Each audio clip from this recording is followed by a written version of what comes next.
Another interesting thing here. This time, this story's only in Mark and Luke. Interesting. Why? Well, because Matthew was a publican. Once again, you would kind of think that Matthew was here. I made a thoughts video a while back about blind Bartimaeus.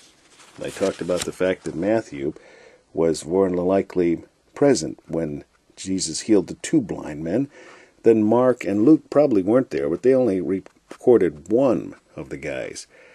But it was through inspiration of God's Holy Spirit that they wrote each one of them. It doesn't matter if they were there or not. But here, once again, interesting in that the widow's mite story. It's only in Mark and Luke. But let me point this out about Mark 12 and Luke 21. First off, shows Jesus' lordship and his authority of, the knowledge of God, and, that he knew the situation just from viewing this woman, because he knew all men, knew their backgrounds, knew everything about everybody. And, the very hairs of our head are numbered, it says in the Bible. Jesus, said that when he said, "You're of more value than many." And I just realized something too.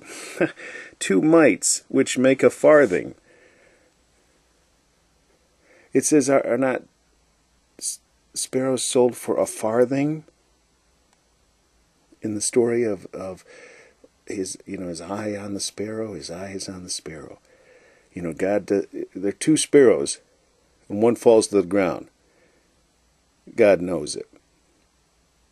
But he says, isn't one sparrow even sold for a farthing? Which is 2 mites. Neat. Cool. I just realized that. But, yeah, that's where he says the very hairs of your head are numbered. So he knew, that she was giving her all. Now, this is the real point. What do you think happened to that woman after that? As far as I know, she's never mentioned again in the Bible, unless she comes along and it's not mentioned that she was that woman. But do you think she died? No. Can't wait to meet her in heaven.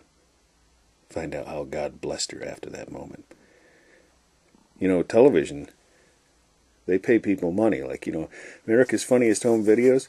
I know this is kind of an odd way to make a point, but from what I hear, those people, even if they don't win the big prize, they get paid just to be on the show. So that's why you don't see too many long, sad faces when those people don't win the big prize. Those 3 finalists. Because they got paid anyway. Well, I'm thinking God is more just than any TV producer. I'm sure everybody who's mentioned here in the book goes away with a wonderful, what they used to say on the old game shows, goes away with a lovely parting gift. I'm sure this woman got her gift from God for being there as an example. God allowed her to lose her substance for this very event. Speaking of coming events, that's where we're going next. 948 of the Chronological Bible.